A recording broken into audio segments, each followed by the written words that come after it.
What's up? Curious youngsters? Every day we use different objects, and many times we don't really know how they work.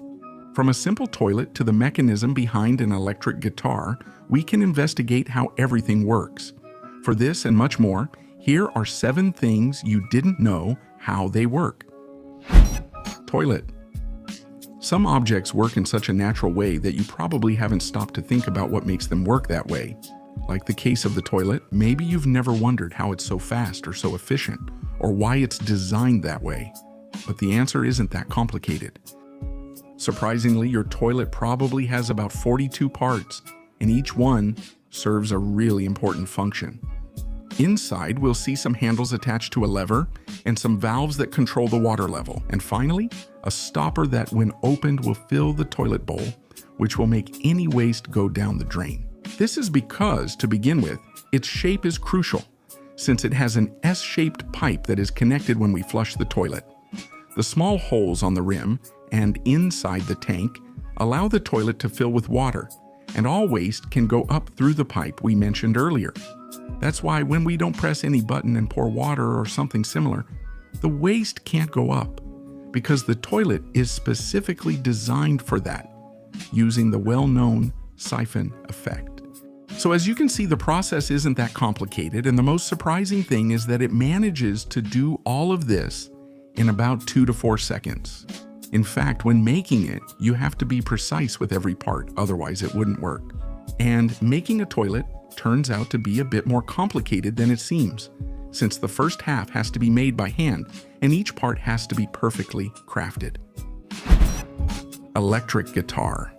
Electric guitars have revolutionized music for many years, reaching up to the present day, with a design that, although it has been improved, doesn't differ too much from its first models. Nowadays, we can find completely modern guitars, so let's first take a look inside them. Once inside, we can find 200 parts that work together with each other. 6 nickel wires wrap around steel strings, along with 6 brass tuning pegs, which adjust the wires to the perfect pitch. A small steel tube inside the guitar's neck prevents it from bending under tension, and its operation is fairly simple to explain. 6 electromagnets sit under the strings, and as the strings vibrate, the electromagnetic field vibrates too, generating an electric current that passes through the control knobs. Finally, it reaches the sound amplifiers, which gives that characteristic to the music that we all know. So its operation really isn't that complicated, and it's completely different from a traditional guitar, since it works in a completely different way. In fact, the key is in the neck of the guitar. Since it's too weak, the tension could make it break in two, so it's necessary to be careful when making that specific part. Anyway, it's basically that little box inside the electric guitar that gives it its characteristic sound. And after making it, all that's left is to customize the instrument however you like. What a great instrument, my friend. Music box. Have you ever had a music box? You probably know how to use it, since with just one string, a pleasant melody plays for a few seconds, but maybe you don't know how it works.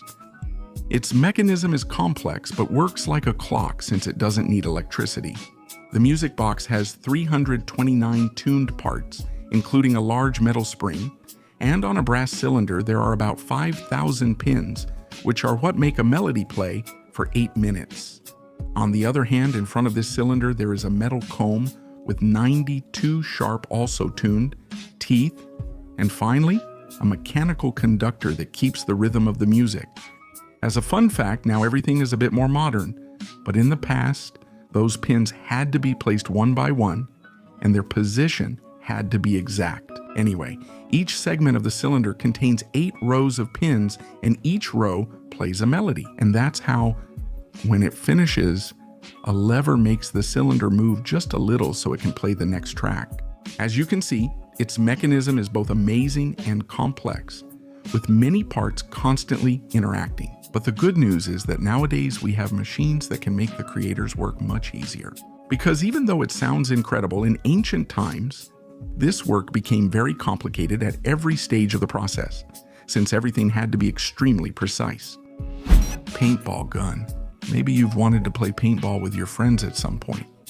which is a game, with equipment and a loaded gun that can shoot small paintballs at high speed. But how does it manage to shoot those small rounds meters away? Well, the key lies in the 100 parts that make up this gun. At the top, we find a small, lightweight container that holds about 200 paintballs, along with a reloading wheel underneath, which surprisingly arranges each ball thanks to a small piston, a complex activation system that has the ability to fire about 15 rounds per second. But none of this would be possible without the gas tube located at the back, since it's responsible for allowing the bullets to be fired at about 280 kilometers height. And that's why, for each ball to burst into paint, the chamber must have enough gas to do so while still inside the gun, which means it needs to release gas in small bursts. To achieve this, a valve is responsible for controlling how much pressure the gas will be released with. So when you pull the trigger of the gun, a small pin activates this valve and 15 other parts until the ball is fired. The paintball gun doesn't have such a complicated mechanism since, as we saw, it's thanks to its gas chamber that it can fire. This is made of aluminum for greater durability when playing, and in its manufacturing process it goes through about 57 cuts and drillings before it's ready. Even a minor manufacturing flaw can make the gun inoperable. It even goes through rigorous tests to guarantee its quality, so the next time you play with one, you can be sure it will work perfectly. Stay away from guns, Timmy. In countries like London or the United States, it's common for thousands and thousands of people to travel by subway every day. But first, they have to go through these doors after scanning their travel ticket. However, the mechanism of this machine is quite complex, and you only need to look at the number of its components to see that. It turns out that there are more than 50,000 parts working together to make this device function in just a matter of seconds. It has 2 electric motors responsible for opening and closing its doors. A small system is in charge of reading tickets in the blink of an eye. And of course, in the middle are these 2 heavy doors that open and close quickly. Anyway, the key to how this device works is its ticket reader. Since this paper will go through several belts inside the machine to be returned in less than 2 seconds, or be thrown into a small container inside the machine. On the other hand, the motors on each side have wires and electromagnets inside them that spin at an incredible speed, and a few gears control how fast the doors open and close. And finally, there's another sensor located at the top whose function is to detect if someone tries to open the doors on their own. Most likely, you haven't stopped to think about how these machines work. And the truth is that the thousands of parts inside work together to make subway travel easier. And also, the manufacturers have to make each external part very heavy to make sure they hold up, despite the powerful engines the machine has. And in case you were wondering what happens if someone is in the way, the doors can't close because they have a sensor that detects if someone is there, so no one could get hurt. Probably one of your favorite toys as a child was the yo-yo. And maybe you've wondered how it manages to come back to your hand just seconds after you throw it. Well, the answer is a bit more complex than it really seems. This toy doesn't have too many parts, but they are just as intriguing as they appear. Inside the yo-yo, there are silicone rings that grip the string wound inside to speed up the spool. In addition, it has a kind of wheel that makes the toy spin even faster. And finally, we have a bearing ring with about 12 balls that cuts down the friction produced between the shells. This allows for all those amazing tricks we sometimes see. It's thanks to this that the yo-yo can move. While the string is attached to the cylinder, the bearing ring is constantly spinning at an incredible speed. And it's this set of small parts that makes this toy work perfectly. As you can see, it's not such a complicated mechanism, although it does require a lot of precision and balance. So even in its creation process, every gram of plastic used to make it must be exact, otherwise it won't work.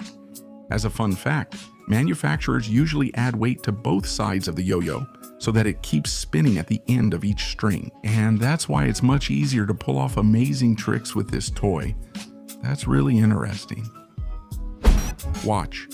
When you check the time on your wrist, you probably don't stop to think about the more than 100 parts that make up your watch. Yes, you heard that right.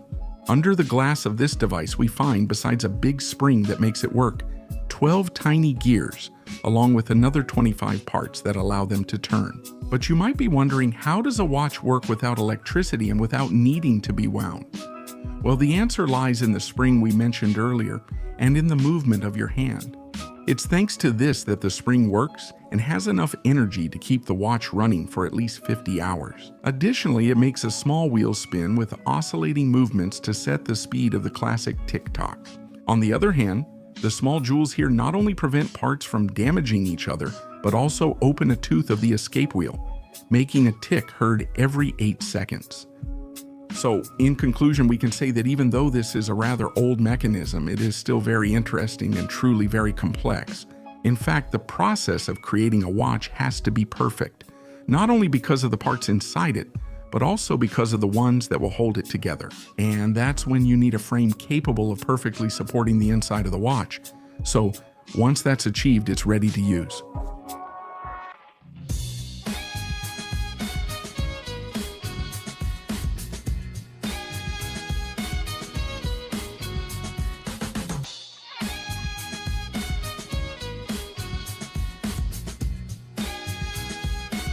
Thank you for